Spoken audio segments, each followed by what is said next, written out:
Welcome back to Big Content. Today's going to be a pretty much full... Oh, my God. Fire the interns. Fire the interns. Full Q&A for the most part. We're taking questions from the Discord, so if you're not in the Discord already, you can jump in there and drop questions in there at any time. We'll either answer them on the full Big Content. I do an individual Big Content. You can tweet at us. We'll try our best to answer them everywhere, anywhere, any which direction. Any, top of the funnel notes we want to talk about before we dive into Q's? Got a few things. First one was Creativity Fund on TikTok. Have you checked the numbers recently? Recently? Yeah. Are you aware of what you guys are making? Oh, yeah. It's probably been about a month. I can pull it up right now. Yeah. I didn't know if you meant that in. I can pull up my numbers for sure. Big time, right? Yeah. The fact that count the number of pennies on one hand. Whoa, the fact that I'm even here right now is insanity. I have posted, I think, 2 or 3 TikToks that have gotten about 15,000 views. But for some reason, mine don't qualify. But I am 66 cents in the program. My Jets video, 39 cents. It is interesting. Qualified views, 467. It has to be over 5 seconds. If anyone dislikes it, doesn't count. Yeah. And then if someone watches it twice, it only counts once.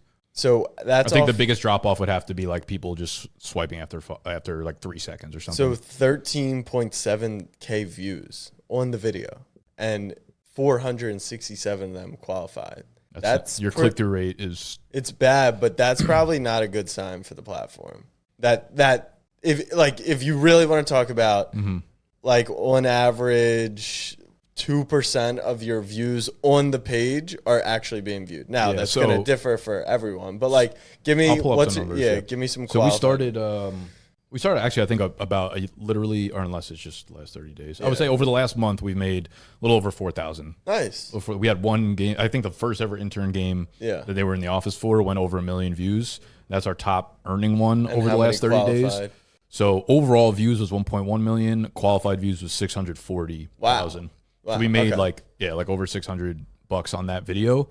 RPM's pretty good at $1.08. Nice. Yeah. So things are cooking there. So that's a nice little chunk of change. I actually think we're probably about to start making serious money on YouTube, Google AdSense too. That's what I was going to ask next. So the YouTube channel, we've talked about it before, bdge Trivia. It's got almost 10,000 subscribers. Recently, you posted a screenshot that had, 15,000 views under 24 hours? Day, 18 minutes of watch time, which is insane. Could get... I'm what YouTube channel has better analytics than that? Outside of the elite ones. Yeah, from a viewer's, those are crazy. Most of the elites aren't even that long of a watch time. I think that's pretty interesting. You have turned on monetization officially? We just did a few days ago, yeah. And you have no numbers so far? No. I think it's only been the last 2 days or so. Based off your bdge channel, way different viewership, fluctuates. Way less watch time. Yeah, what's your estimate? I guess, I can estimate based on our current numbers. The only thing is literally every video we put out becomes the best performing video. For sure. It's just growing so fucking quickly, basically feeding the funnel from TikTok into YouTube, which is why our analytics are so high. It's probably not a ton of organic growth. Yeah. Maybe it is. I don't know. But I'm assuming we're going to pull in at least $1,000 to $1,500 a month. That's it?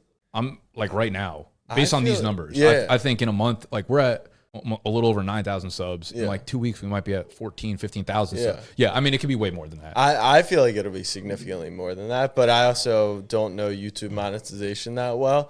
If that's the case, because you're getting 20,000 views a video as is right now. More importantly, people are watching through. That's where you would capitalize with a brand partner. Do you know what kind of got me really excited, but also I felt weird about, not uncomfortable weird, but just not exactly sure how to feel about it, is that we put the last vlog that we did, we put those on the fantasy channel every Sunday, and they don't do well at all compared to the regular fantasy stuff. And that's, that's kind of obvious, I think. It got 2,000 views, and we were like, man, maybe we should put it onto the trivia channel, right? Because it's a lot more these guys involved, and everyone knows, the people who are following for fantasy know me and probably know a little bit. They don't really know those guys. And not to hate on you, but I'm sure some people come and they don't even really care if it's you. They just want fantasy. I love that. Yeah, it's awesome. So that can start running. So we put the vlog up on that channel, 10K views overnight. It would have been like our best That was performing the vlog. Jameson thumbnail with him comparing everyone's ball knowledge. I do wonder though, I will say, I looked at analytics and like it did really well. Like the 10,000 views and I think the like rate is like 99.7%. So like everybody's liking it. Yeah. But while the click-through rate is pretty much just as high as every other one, the average view time is like 5 minutes and 40 seconds, which tells me that people probably clicked on it thinking it was a trivia game 100%. and then watched, a few minutes of it. But now it gives me kind of like, the vlogs and the documentation of what we're doing is like really important to me. And I'm like, this is like kind of cool that we have a lot of people kind of like bought into what we're doing here now. Do you think that it makes sense to start a new channel, cross promote it? I really visualize a future where it's the bdge brand and you're actually subscribed to the trivia, to the fantasy, like each different thing. Yeah, YouTube we shorts, like it has to get there. Because we were like, because everyone's commenting for like, oh, do a Madden series, and we're like, okay, we could do Madden like on trivia, but like, wait, we should probably split that up into its own gaming channel. I think own channels are the way to go. I kind of agree. It is frustrating because you could have 20K here and the vlogs could only have 1,000, and you're like, well, if I throw a vlog up on this channel, then I know I'm going to get 10K views. But I do think it makes sense to build it the right way. Yeah. So one of the things that I will say on top of that, just being like building it the right way, is that everyone in the office is like really excited right now because we have so much momentum. But I'm like, all right, I want to make sure that we're doing everything really well before we jump to the next thing. Because what happens is like you don't really think about this when you're not in this for a long time. But if we say, okay, now let's start a Madden channel, what that does is that puts 5 extra pieces of content on our plate each week, but also puts 5 extra editing duty squares into the schedule. It also means we need to make 5 more thumbnails. Like it's all the and comments that we got to stay on top of. It's a whole thing. It's a whole business. Basically. Also, what makes you think the Madden would be successful? I have no idea, but we just some of our most commented and like stuff on the trivia comments are like start a Madden franchise, and we know there's like those guys watch Madden shit all day on YouTube, and they're like we would crush it, which I'm not opposed to. Again, I just don't like. I don't want to move fast just for the sake of moving fast when everything we're doing right now is working really, really well. Okay. You know what I mean? So it's a good problem to have, but. So, I mean, side note, we'll do a bunch of Madden gaming content this fall, so we should discuss, and maybe there's an easier way in that kind of collaborates on it all. True that. But my note about how well everything's going would be a piece of advice, which I think you're fully aware of, but at the end of the day, they're interns, and this success is like it's very successful, can easily get to their head, can easily get to your head, right? Like when it's good, it's good. And so it's just a reminder that like NFL's coming up, shit could happen. It could always turn at any moment. So it's not even like continue to keep doing what you're doing. I would say like you got to push even harder now. It's like I agree. Don't settle, don't get complacent. So one of the things I said to them, it's a good piece of advice because you can easily get caught up in shit. And I'm glad, dude. Like, if you sat here and you're like, I'm the man. Like you wouldn't say that, but like the feeling of that, I would totally get it. There's no better feeling than feeling like you unlocked content, but you just you don't want to just sit on it. One of the first things I said to them this morning, we were talking through some things, and I was like, listen. We have a ton of momentum. I see everybody's excited and like things are going great. Like you guys are fucking crushing it and I love it. And we'll start to make money off of this. And like I would love to bring you guys on because you're making enough money for me to pay you. However, a year from now, the TikTok creativity program could still be there. Probably won't. Google, who knows? Whether they shut our channel, anything could happen, right? Exactly. So I'm like, make sure you're starting to think long term because basically we like just finalized our draft guide for the summer. Yeah. So I was giving it to them. I was like, I want everyone to proofread it.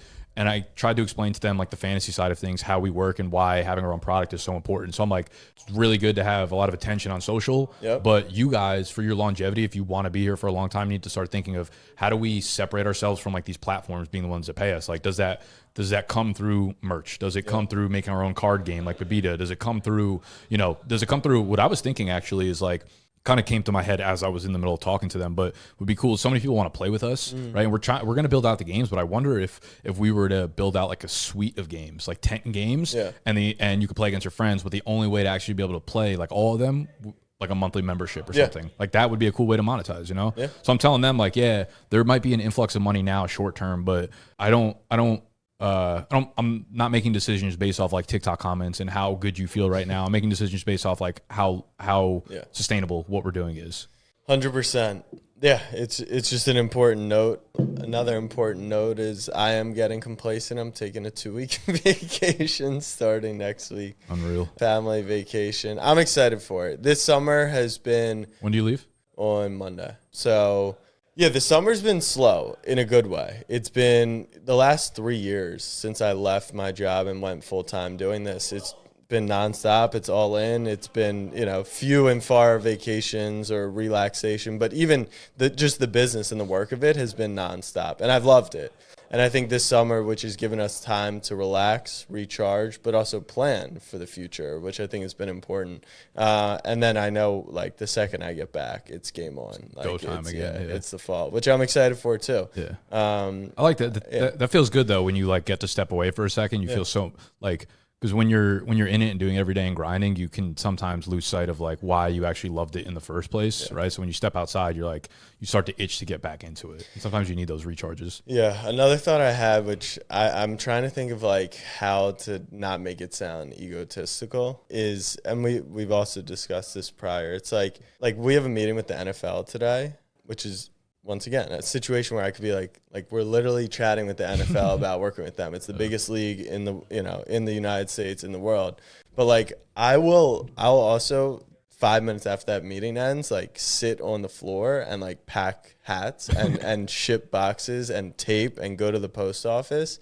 And I don't think that no one has that work ethic. I don't think, but like I'm shameless. Like I will meet with the NFL and then I will literally like scratch and claw for that stuff. And I don't know how many people have that. And my worry is the only way that comes off is like egotistical. I don't think it's that like people don't have it. I think it's why I think I'm really passionate about like documenting it, because like when you hear someone say that, you're like, I don't know, like that's like weird. Like, is that really how they do it? But when you see somebody that you aspire to be, or is someone that you look up to, or someone that's just successful that you relate to, and you see them doing those things, it's kind of like an unlock for you to be like, okay, there's no like right path to success. Right. Like Jack's on the NFL, and then on his floor packing boxes and stuff. It's like, okay, that could be a way I operate too. Because sometimes you like put yourself into a box where you get nervous, like, oh, this process or system or whatever is not right. But when you see someone be successful and do it, it's like, okay, that there's no right way to do this. And I feel like the idea behind documenting what we're doing is like basically that. It's just like we're all fucking stupid and laying on the floor at some point or another. I think Danny Miranda and Alex Hermosi's pod, that was the coolest part for me, was he mentioned that he didn't document the journey. He had one video of when he was sleeping on the floor of his gym, and no one cared then. Oh, yeah, go for it, all that stuff. But 10 years later, he makes it, uses it as an advertisement. Best performing one, Yeah. So, yeah, I guess documenting it is hyper important. This is my way of documenting, letting you guys know I'll be on the floor later today packing some boxes. So, yeah, probably, I mean, you'll post some Q&As, I assume, for big content. I'll do some 2 Q&As while you're away, yeah. How do you feel about some guests on the other side of the break? I'm cool with it. I do think that like we need to figure out I'm so fucking busy with bdge right now that it's hard for me to actually hammer down distribution and like get TikTok 100%. Clips at scale and stuff and whatever clips. Yeah. I think we might need to take care of that first. Okay. You know what I mean? Because I don't want to like. I think I'm ready to bring on guests. I think I'm super about that. But I also think it's probably going to be some of our best content, and I don't want to like do it and then be like, oh fuck, we kind of just like let it slide by. Okay. So I'm about it, but I think we need to probably sit down and have a more serious talk about like the future and how we want to invest into this, you know? Yeah. I mean, it's growing slowly. And I think our vision was always, if we could hit 100 people that are actually going to do this, listen, care. And honestly, it means a lot. Some of the people that do listen, like, I'm like, I don't care if anyone else listens. Like, if it's my way to talk directly to them and share thoughts and ideas. And like, we're definitely making an impact to like a small group of people, which I feel super good about. I mean, one of those people is Brett. Like, I have so much respect for Brett. I thought his sports media video was awesome. Like, I see his future in this industry. And so the fact that he spends time listening to us and appreciates our opinion, and then I want to hear his, like that, I think that's important. So one quick thing, I'm not going to go through it all, but Slow Upload, Slow Ventures. So they're an investment fund. They've carved out a fund for creators. I've talked to you about it before. They just put out pretty much like what their framework and all the questions they ask either themselves internally or the creators that they're thinking about investing in. So like, why have they chosen this path to date, and what is it for the next 10 years? Have they hired a team around them? Who, how, and why did they bring on a manager, legal, tax? Their community, who are their super fans? Why are they so engaged? And there's like, you know, there's 4 different sections. So if anyone wants this, feel free to just pop in the Discord or DM me. I'll forward it to them. I think it's probably a really good way for creators, not if you're super early on, but maybe so. But just creators in general. It's rare that creators will have offsites and actually think about like themselves as a business, right? Mm-hmm. And we talked about that's what we did with the agency, and helping people understand why they're doing this, what their goals are. And this framework is actually really, really strong. So I think it could be a strong exercise for people to think about their long-term future. So just wanted to give that a shout. Feel free to, you know. That kind of stuff, I feel like the earlier you are on, the more like it's so difficult to answer those questions. I didn't even think about like when we were coming into the office, I was thinking about putting together like a brand, I don't know the right word for it, but not like a slogan, but like your values or, like, or company mission, like a mission statement, pretty much. Yeah. And I always like, that's so stupid. Like everyone just says like, oh, we want to be this like buzzwordy, right? Yeah. But then like when I thought deeper about it, I'm like, I do stand for some shit. Like I have values here, and I'm trying to accomplish very specific goals and stuff like that. And I put it into that. But like a lot of that stuff it's like you can't really do it until you look backwards at what you've been doing and how you've been accomplishing it, you know? And I think you can start and say like, this is what I want to become. Yeah. And I think like with mission statements and brand statements or whatever, I like the framework of saying you're going to be the number one this in the world or the first this in the world. Like for us, we're the first planet Earth's first lifestyle fantasy football brand, right? Like I think you should strive to be the very first or the very best at whatever you're doing. And the more specific you get, the more likely you are to actually become that person or brand or business. I agree. It's super hard early on, but I don't think you should take that difficulty and say, let's just figure it out later. Mm-hmm. I would rather go into it and say, things can change. So if we want to be the number one fantasy lifestyle brand, like we can do that. That's our mission. And then in 2 years, if we see the market shifting or your passions changing, like you can change. But I went through this exercise, not that whole document, with my brother. And I was like, because he's talking about, all right, this is the content I should make next. This is what I should do for long form. And I said, that's great. Obviously, we know it works. You're looking at other successful soccer YouTubers or content creators. But what is your end goal? Like, where do you want to be? Because I don't know if those things, it'll lead you to a larger following, but does it actually lead you to what you want? And so if you, who's always said you want this to be a creative space where you can work with creators, that's what you've fostered. That doesn't mean it's necessarily going to drive the most amount of money today. Doesn't necessarily mean it's going to achieve X, Y, and Z today. But his goal was pretty much like, I want to be a content creator at the 2026 World Cup. And so I said to him, because his initial gut was like, let's go the FIFA route, because it's a very common route. It's like you play FIFA, you grow in the industry, you gain a huge following and engaged community. But then when Fox rolls around in 2026 and they're evaluating who the content creators are they going to go with a gaming person, or is FIFA just going to spend a shit ton of money at the World Cup but have nothing to do with the game? Or do you actually want to be on TV for Fox? So you should be working as an expert, or should you even just tone in on the USA? And so I think actually thinking about what your goals are and then reverse engineering is. I would also like to point out, like, I think Casey's a fucking phenomenal case study of like the people that we're trying to speak to right now, because it's easy for us to come on here and talk about this shit when we're already at scale. Like we're already probably past a lot of where people that listen to his goals would be. But Casey's someone who's growing through creative ideas, through execution, most importantly, on the creative ideas. And he's not doing it off the back of Snapback. Like the way he's growing has not, like, your name brand does nothing for the platforms that he's posting on, you know? So I think like taking a look, we'll link his socials down below. Go look and study like the last 20 videos that he's put out. Look at like the angle that he's taking from it. Look at the way he's creating the content. Look at that. And I think those types of things will help you so much, because he's someone that's probably really relatable to where you're at in your journey right now, that I just think is doing a great job. He was stuck. Like, he had been posting for, I mean, he crushed the World Cup, account got banned because of Fox, but then started a new one, and he was at 1,500 followers for, I don't know, like let's say 5, 6 months. Did he keep And posting at the same cadence? He kept posting, but this is the honest feedback. Is like he saw that it was all over the place, and then he picked a format and studied, content, and was like, all right, this rebuild really works. First one hits. Let's double, triple, quadruple down.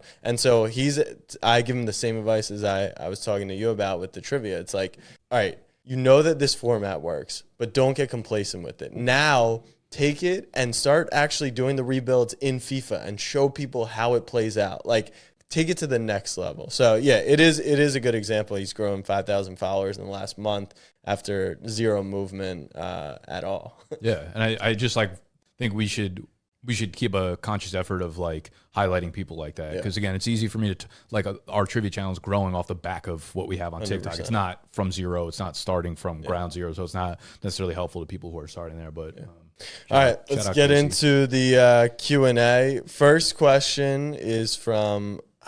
I wish I knew her name. I really should. Esmeralda. She said, so I find myself putting together a series. That's her name? ES? Yeah. Okay. She's ES in the bdge Discord and in big content too. And I'm always like, S? Well, when I click on her name, it's Esmeralda. Okay, yeah. Makes sense. So I find myself putting together a series, doing the research and everything, then not going through with it completely, mostly because of lack of attention span. Do y'all think starting a project and stopping midway potentially affects exposure in the algorithm? Do I need to start taking Adderall?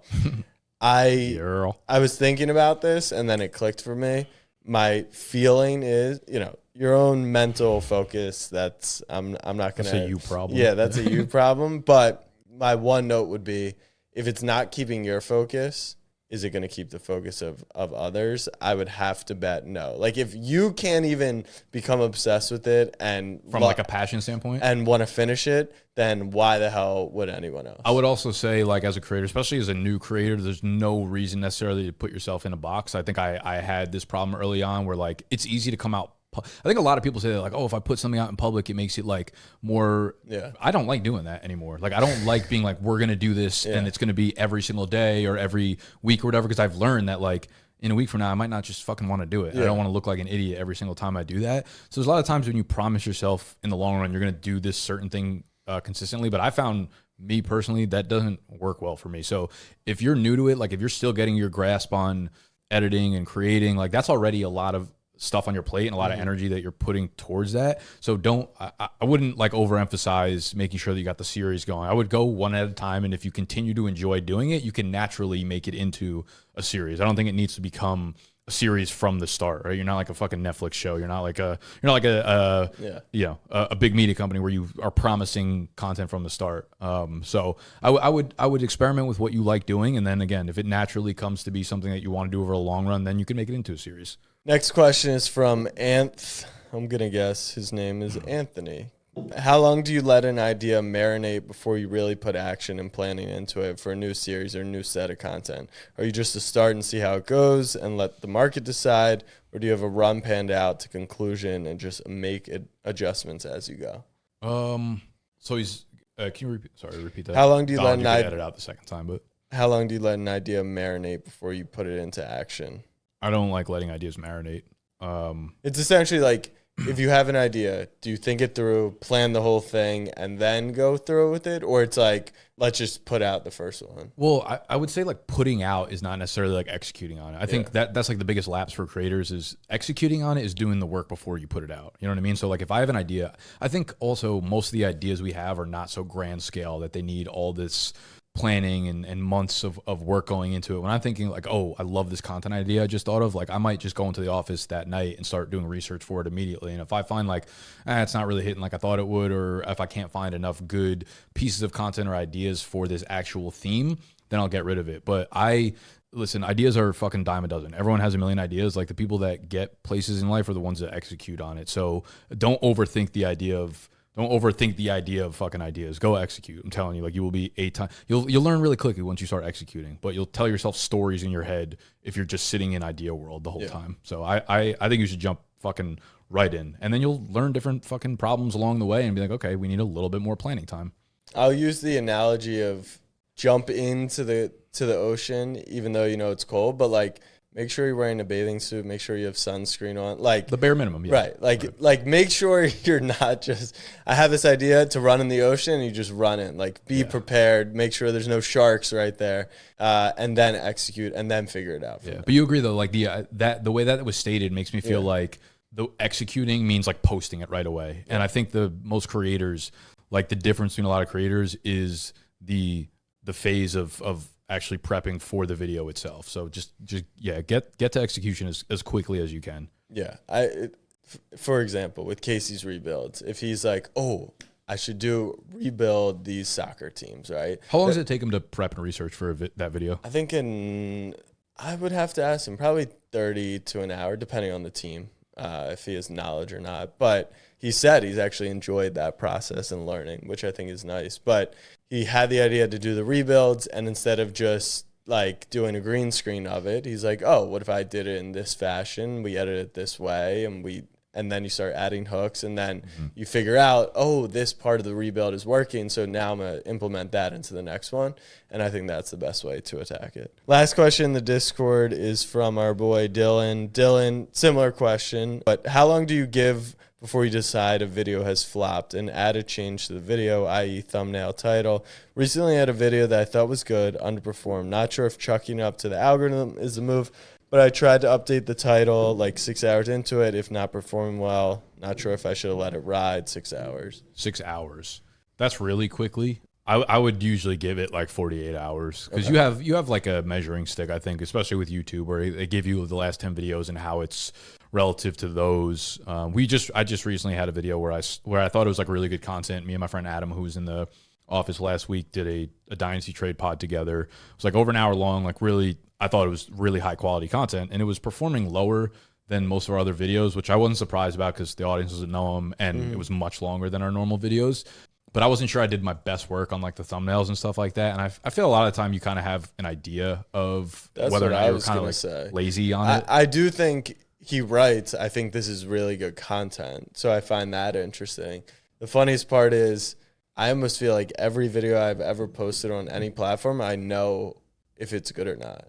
I know I know when the content is good. Yeah, and content meaning likely a packaging thing. That's what I mean. I'm talking the whole thing. The way I titled it, the hashtags I use, the thumbnail I use. Interesting. That I don't know. Content I always feel really good or bad about when I make it, but as far as like thumbnails and titles go, there's so many that do so well on our channel that I'm like, I never would have thought it out. Yeah, that happens to me a lot. Okay. Yeah. So I guess the advice I would definitely let it sit for more than 6 hours. Swapping it out though, you're still gonna have to wait another like almost a few days before you swap things out. And I mean, if it's evergreen content, or if it at least has a shelf span of being relevant for like the next 3 or 4 months, you can wait a week. I would wait a week so that you have a good sample size on both sides. Because here's the thing, like if you're comparing a 6 hour window to a 6 day window, they're going to come out very differently. Yeah. So I would give it some time. I would give it 48, 72. I'm not opposed though, if you like put it out, you feel the content is good, and then you're like, actually this thumbnail is really fucking whack. Like, I didn't work on it hard enough and you really feel like it's not good, then I'm okay swapping it out. But otherwise, if you're just like unsure and you're just like, oh, I'm not really, I'd probably let it marinate for a bit. Yeah, it's tough. I'll admit. It's like you want to do some testing, but you got to wait and you feel like it's too late. But yeah, I think it's the hardest part about like creating content on specifically YouTube is like, you really don't know what part of the equation, right? Like there's the equation of, YouTube, title, them working together, the algorithm, the content. And when something flops or does well, it's really difficult to tell, what the actual variable in it that made the difference. Last thing, I mean, that was our last question, but last thing before we wrap, I've been doing some mental performance training. Right. Yeah. I hear about that. And I think, it's a very subjective feeling. If I lift bicep for 100 days in a row, my bicep will grow. And you can't see the effects. Yesterday was the first time, and I had just started, that I felt like a crazy amount of calmness in the morning. Can you take us through exactly like what it is? Yeah. So my belief is that it's insane that we are encouraged to work out, exercise, move our bodies 4 times a day, and just now, over the last few years, mental health has been prioritized, and it's becoming spoken about, and therapy is encouraged, and calm and meditation and yoga and all that stuff. But I don't think it's been democratized to where at Equinox they have 14 classes a day. Some are yoga, some are HIIT, some are boxing, some whatever. But there's never a mental performance training. The only mental performance trainings, in my opinion, are solo activities, journaling, gratitude, yoga, yoga is the one class-based, but it also includes movement, right? You're not, and then you have like the high-scale ones, which are like CEO coaching or life coaches, right? Those are very pricey things. But we're never like no one would be shocked if I was like, all right, I'm paying $20 to go do a boxing class this afternoon. But if I was like, I'm paying $20 to go work out mentally, everyone would be like, what is that? What's that even mean?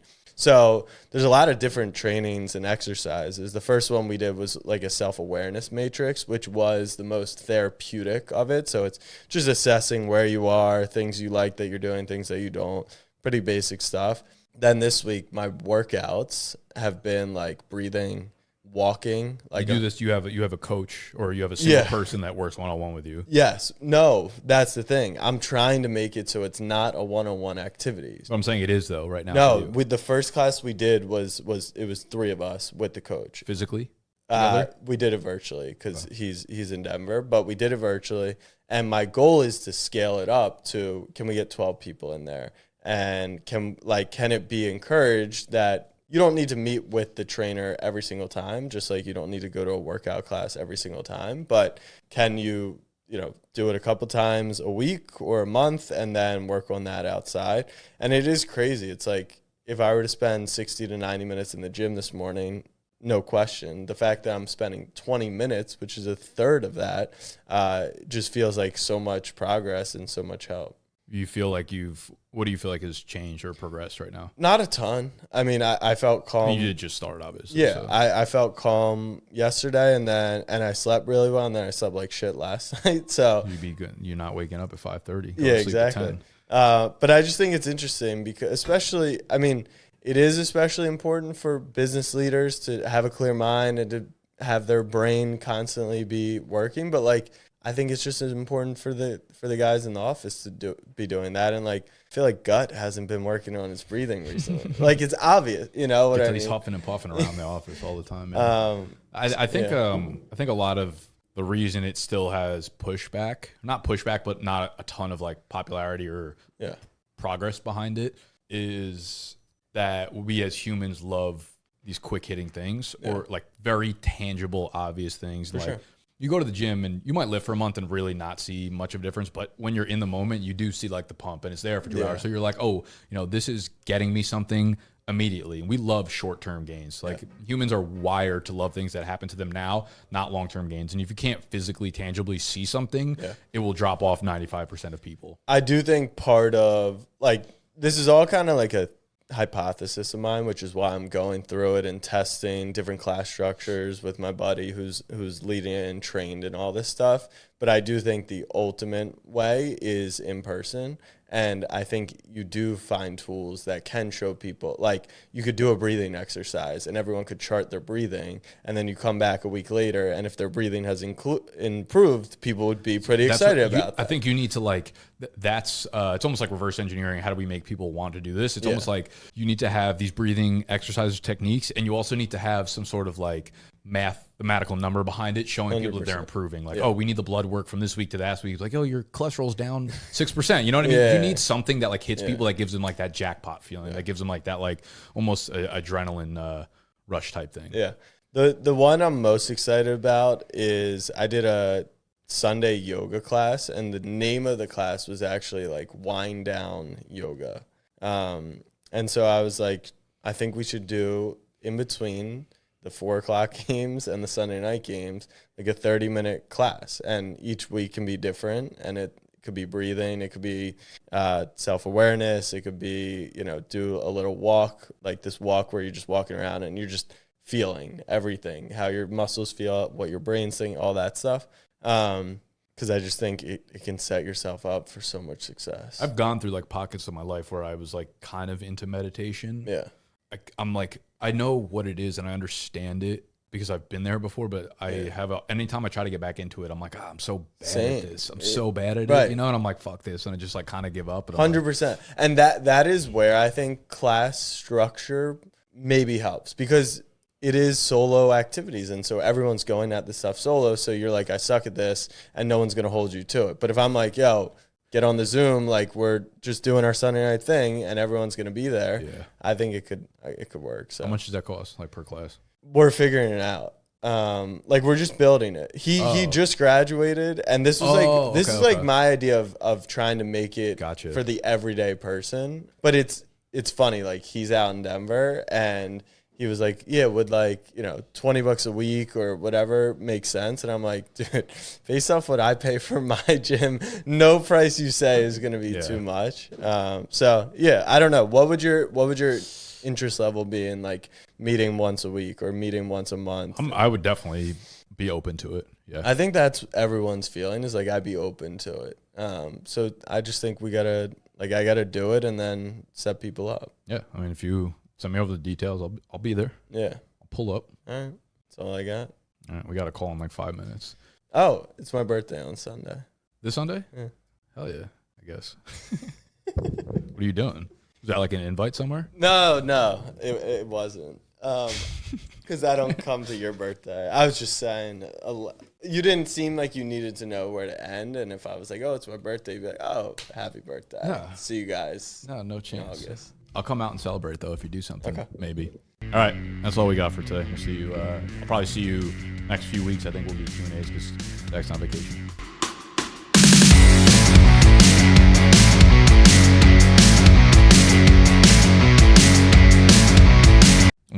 I feel like I'm coming into my own right now as like an old person. Yeah. I'm finally accepting it. Yeah, like I'm up at like 5:30 every day almost. 5:30? I haven't slept this good maybe in my entire life. Really? Like I tweeted this out last week, I think, but my circadian rhythm, I've just found it. You're a clown. I don't know. Sleep at 10. Sell a class on sleeping? No. I'm just going to use it to fucking make billions. Mm-hmm. I swear to God, this is the first time I've like really been sleeping good and I feel so good. What do you think the difference is? I don't know. I'm way less stressed at work than I was like 6 months ago, 8 months ago, a year ago, 5 years ago, whatever. I just feel really good about where we're going right now. My circadian rhythm. That's what I'm saying. The more you yawn, the better your sleep's going to be. Yeah, I mean, I have good thoughts about your guys' rhythm right now. Yeah, we're cooking. No, I'm about to fuck you up. We're not cooking. Damn. Yeah, I feel phenomenal. Ready to start?